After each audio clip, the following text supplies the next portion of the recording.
back again. And on this episode, we'll be talking about prayer. It is important. Prayer is like... Importanta. It is... You cannot underestimate the power of prayer. Overestimate. Under. I think it's over. Okay. Prayer is so important that even without prayer, I don't think we can be here today. So that do you agree with that? 100%. 100%. When I say couples that don't pray together, as in when I ask a lot of couples, I know, it's not as if I'm judging them or anything. I know that a lot of couples find it strange to pray together. Yeah. And one secret that has helped us over the years is that when you are praying, you make it short, you make it simple, and if you miss a day, don't miss two. Yeah. No, so yeah. What can you say? No, what do you have to say? absolutely right. I mean, the thing is, like, you have to think about, like, who created the institution of marriage? It's God, you know, and if you are going to enjoy it and be fruitful, and it has to be joyful, then you are going to need to include Him. To commit everything to Him. Yes, you know, into the... And I know that a lot of couples, like, you know, pray individually, but I think what we learned and what was a blessing for us is that even while we were courting, we were praying a lot together. Like, even like on the phone, the majority of the time. Like, I remember, like, even when I travel out or whatever, like, even when you're not around, like, we made sure... I remember we used to, like, are you ready or are you ready? You know, it's time, are you ready? It's time, you know. And, you know, I think what you said there is one of the things that we share with people, and we say that it's not just about praying, but praying together. Because it's like God sees us as one when we get married. So when we are praying by ourselves, there's a part that is missing.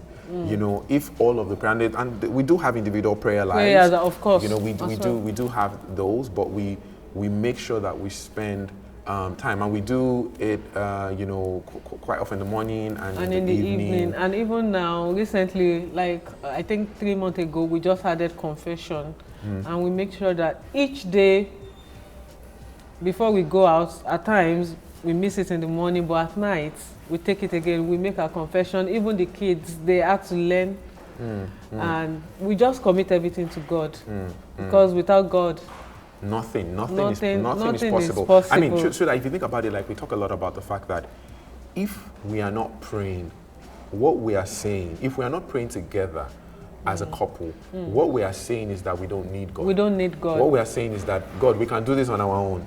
But, you know, understanding that it's impossible for us to do it by ourselves, you know, helps us to make sure that we are committed. And it's not like scripted. It doesn't have to be stuff that is religious. Like, I know, you know, what I like about it is that even when we are arguing, so that talk a little bit about when we're arguing, when we're arguing. Like, when we're arguing, and I think, my husband thinks I'm the one at fault.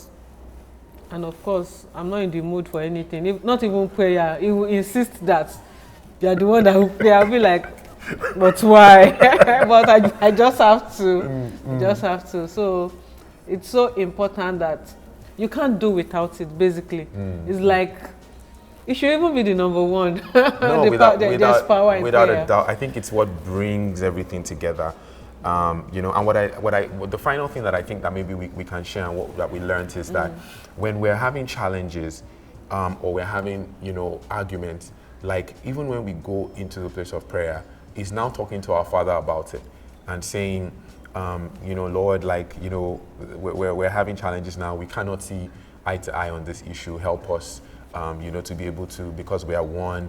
And, you know, and we just leave it with God, and then we find that there's peace, and we wake up in the morning and we find that we're able to, you know, actually, you know, address that issue in an amicable way. And move forward. And move forward. Yeah. So, yes, folks, I always say to folks, when people want to get married and they ask me, like, what's the thing, I always say to them, like, you know, we've talked about vision, and we've talked about, you know, like, intimacy, but if you take out the power of prayer, if you take God out of the equation, then, you know, it's going to be very, very difficult. We are people of faith, you know, and we strongly believe in the power of prayer to grow and to make things blossom. So I want to encourage all the folks that are out there today, especially the men. I know my wife said this, you know, because men some of the time we're the ones that find it, you know, maybe a little uneasy. I want to encourage you to have a strong prayer life with your partner. It doesn't have to be long. It doesn't have to be religious. It's important that you put God at the center of your marriage, and you can be sure that He will make all things great.